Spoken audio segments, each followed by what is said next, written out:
Buenos días, apreciados hermanos y amigos. Sean bienvenidos a vuestro canal, El Estandarte Adventista. Bien, siguiendo con los estudios de nuestra lección de escuela sabática, el día de hoy vamos a desarrollar un excepcional estudio que tratará acerca del remanente de Dios, es decir, de aquel pequeño grupo de creyentes que son fieles a Dios y a sus mandamientos. Remanente que a lo largo de la historia de la Iglesia o del pueblo de Dios se ha mantenido leal por medio de la fe en todas las circunstancias habidas, y que es ilustrativo acerca del remanente final que surgirá del pueblo adventista en este final de los tiempos, pues de nosotros también saldrá un remanente que se caracterizará por guardar todos los mandamientos de Dios, tal como lo señala Apocalipsis 12:17, y será este remanente el que tendrá el privilegio de predicar con voz potente el mensaje del tercer ángel al mundo entero. Sin embargo, antes de continuar, queremos tener unas breves palabras de oración para que el Señor nos guíe en este estudio. Oremos, apreciados hermanos y amigos. Amoroso y piadoso Padre Celestial que habitas en las alturas de los cielos, te agradecemos por tus gratas bendiciones y también por esta hermosa oportunidad que nos das de estudiar tu santa y buena palabra, y especialmente este interesante relato que nos habla de tu remanente final, aquel grupo fiel que guardará tus santos mandamientos. Te pedimos en esta hora la ayuda de tu Santo Espíritu para entender este importante estudio, pues también nosotros queremos formar parte de este grupo leal a ti, de tu remanente fiel. Te lo pedimos en el nombre precioso de nuestro Salvador Cristo Jesús, con el perdón de nuestros pecados. Amén.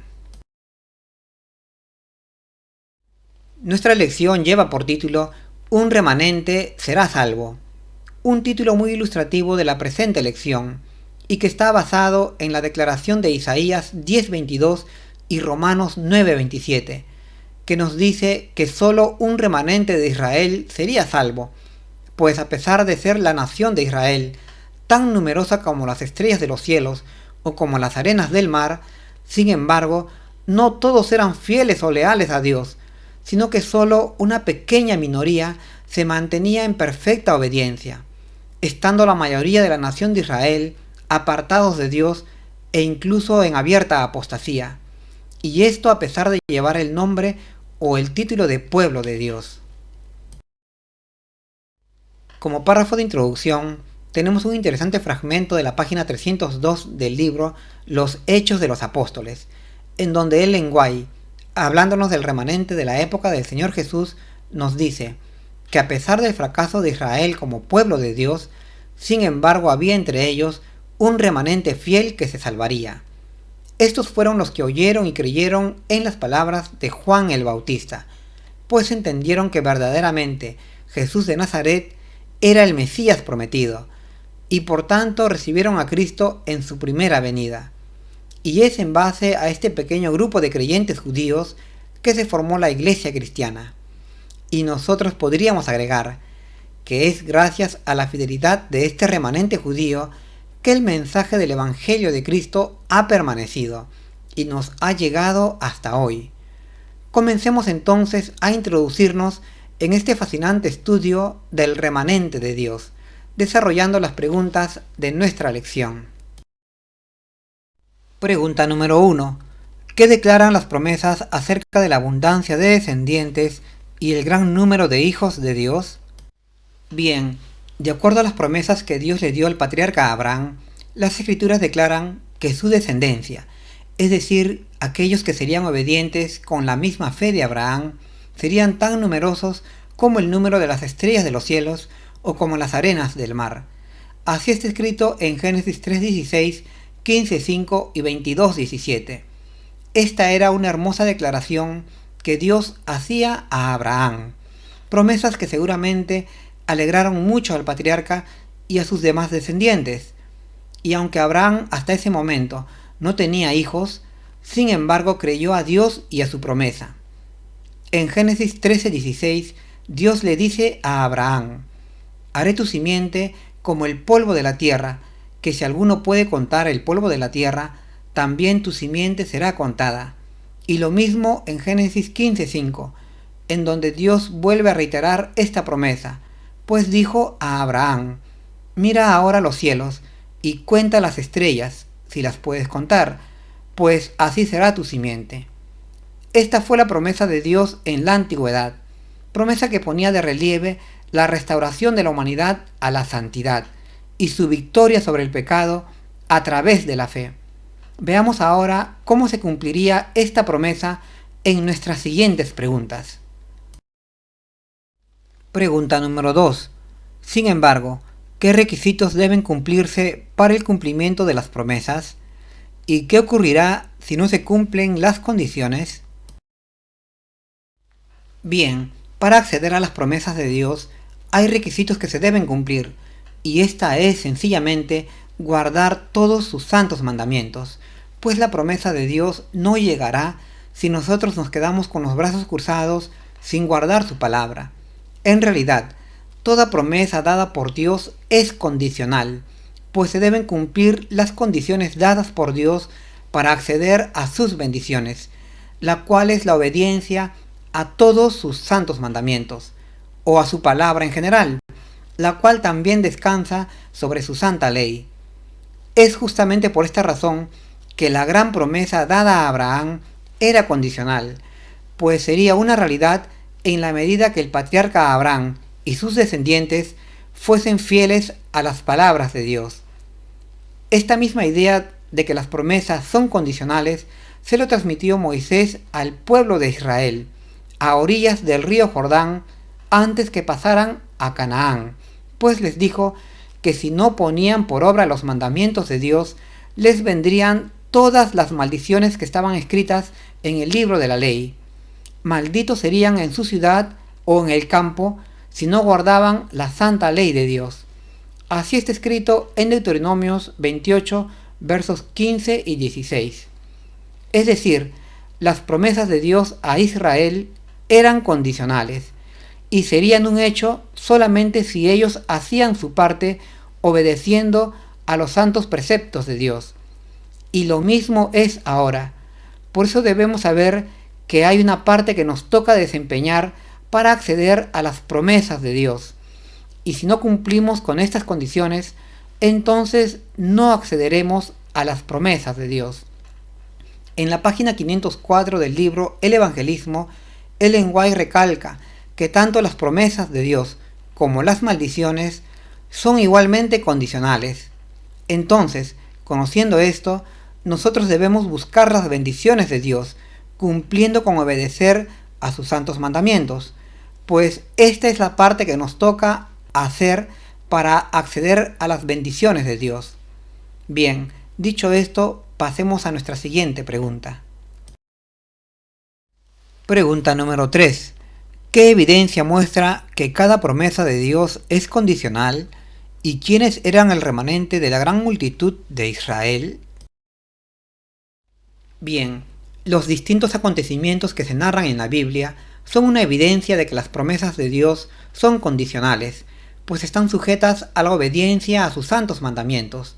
Tenemos por ejemplo la historia del pueblo hebreo que salió de Egipto con la promesa de llegar a la tierra de Canaán, pero como sabemos, no lo consiguieron, pues por su desobediencia o caída en apostasía no llegaron a alcanzar esta promesa, pues todos ellos quedaron postrados en el desierto, en donde perecieron.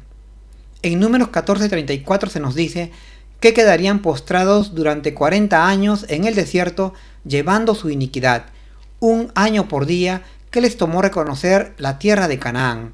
Sin embargo, hay que recalcar que no todos ellos perecieron, pues hubieron 2 personas, Josué y Caleb, que sí se mantuvieron fieles y sí entraron a poseer la tierra de Canaán, junto con los niños de los hebreos que no eran culpables de la incredulidad de sus padres. Estas 2 únicas personas fieles que entraron a la tierra prometida constituyeron el remanente de Dios en ese momento, los cuales se salvaron de la maldición de morir en el desierto y alcanzaron a acceder a las promesas de Dios. Este hecho es entonces una evidencia de que las promesas de Dios son condicionales. En la página 451 del libro El conflicto de los siglos, Ellen White señala que no era la voluntad de Dios que el pueblo peregrinase por el desierto durante 40 años y que quedase postrado allí, pues Él quería llevarlos a la tierra de Canaán y establecerlos allí como un pueblo santo y feliz.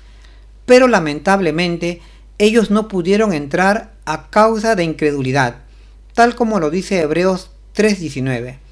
Y fue entonces esta incredulidad o falta de fe lo que les llevó a desobedecer los mandamientos de Dios y en consecuencia a no poder acceder a las promesas de Dios de habitar en la tierra de Canaán.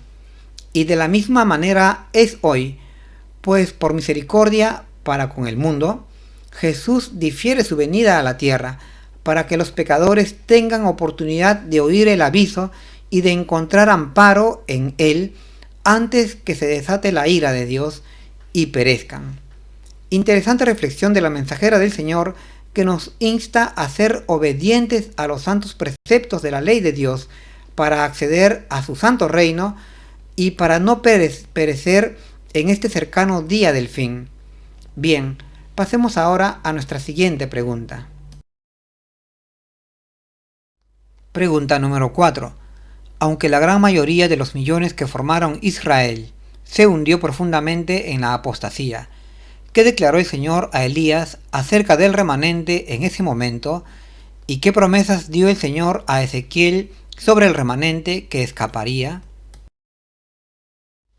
Bien, como vemos, aunque en el pueblo de Dios se produce incredulidad o apostasía, aún así hay un pequeño grupo de personas que se mantienen fieles a Dios guardando su palabra por medio de la fe. Es decir, que existe un remanente fiel. Veamos ahora dos nuevos ejemplos de esto.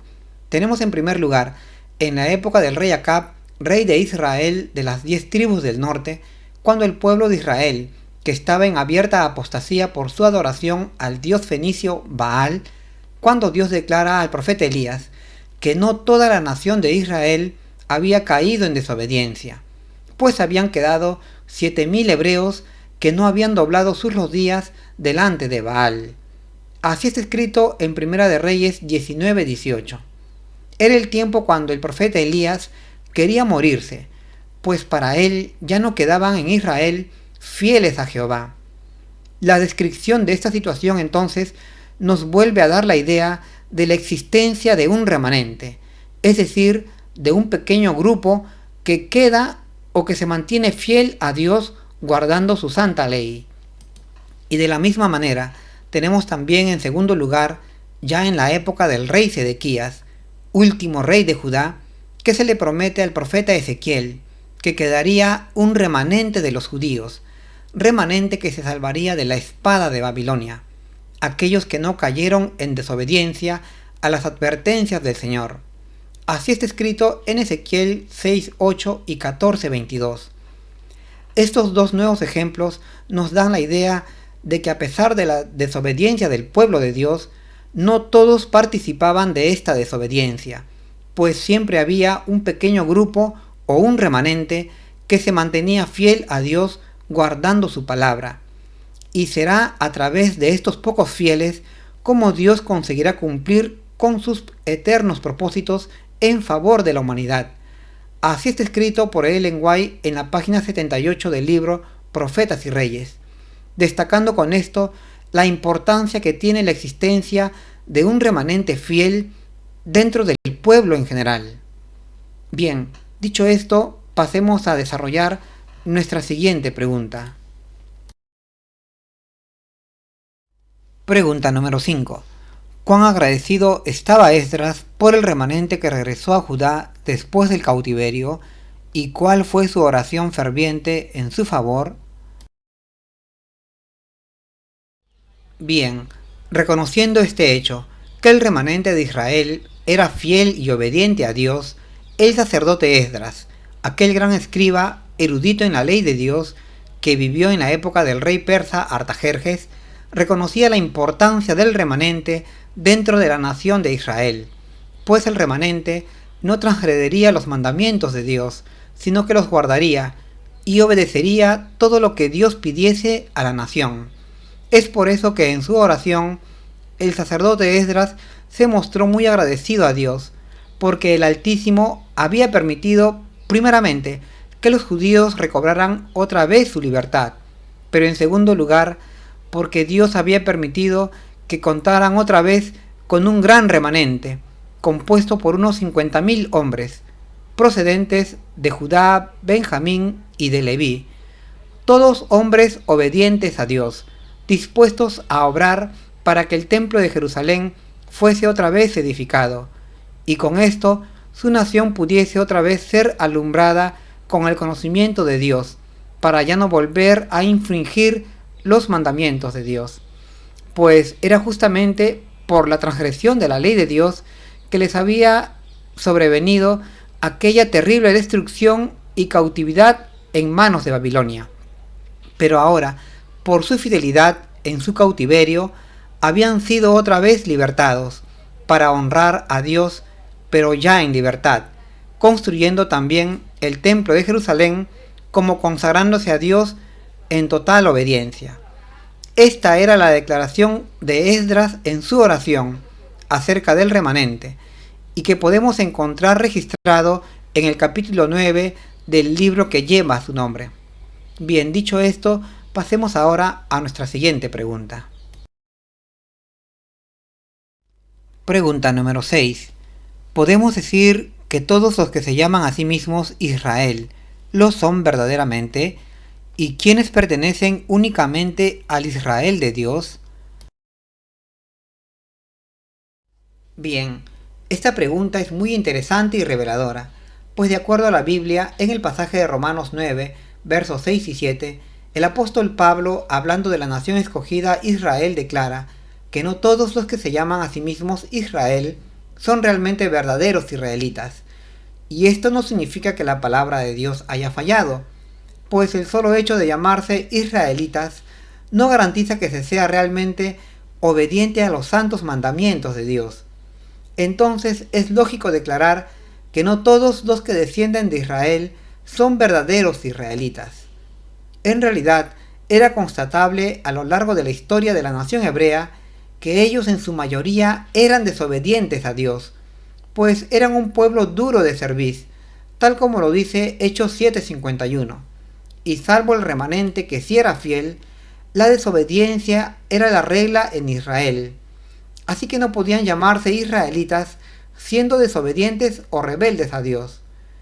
Es por eso que Pablo dice en Romanos 9:8 que no son hijos de Dios aquellos que vienen según la carne, sino que se es hijo según la promesa, pues solamente siendo obedientes a Dios se puede acceder a las promesas y ser en consecuencia llamados hijos o simientes de Dios. Esto era realmente revolucionario en la doctrina judía, pues todos los hebreos se consideraban a sí mismos como hijos de Dios, ya que descendían de Abraham e Isaac. Sin embargo, como eran desobedientes, transgresores e incrédulos, no podían ser contados como hijos. Además, eran tan malvados que terminaron crucificando a Cristo Jesús. Por eso entendemos que Pablo declarara que solo son verdaderos israelitas aquellos que han nacido del Espíritu, pues solo así se podía obedecer a los mandamientos de Dios. Y los judíos que habían nacido según la carne no podían llamarse a sí mismos israelitas, pues por la carne no se puede guardar la ley de Dios. Y así también nosotros. El hecho de venir cada sábado a la iglesia no nos hace hijos de Dios, a menos que hayamos nacido realmente del Espíritu. Creer de esta manera es autoengañarnos, pues la verdadera fe implica un nuevo nacimiento de la persona, en el Espíritu y no en la carne. Bien, dicho esto, pasemos a desarrollar nuestra última pregunta. Pregunta número 7. Según Isaías y el apóstol Pablo, incluso si los hijos nominales de Israel fueran como la arena del mar, ¿quién se salvaría? Al respecto, el apóstol Pablo, citando a Isaías, declara en Romanos 9:27 que aunque los hijos de Israel fuesen tan numerosos como las arenas del mar, tan solo un remanente sería salvo. Era una declaración breve y tajante que no dejaba lugar a las dudas. Solo un pequeño grupo de todo Israel podría ser salvo, pues lógicamente, mientras la mayoría de Israel permaneciese en desobediencia a los mandamientos de Dios, no podrían ser salvos. Una bendición a la cual solo se podría acceder estando en obediencia a la ley de Dios. Y aquí hay que considerar que para ese entonces la nación judía era muy numerosa, tanto como las arenas del mar. Sin embargo, de todos ellos, solo podría salvarse un pequeño grupo o un remanente, que sí era fiel a Dios, estando por tanto la inmensa mayoría de los judíos en un estado de condenación.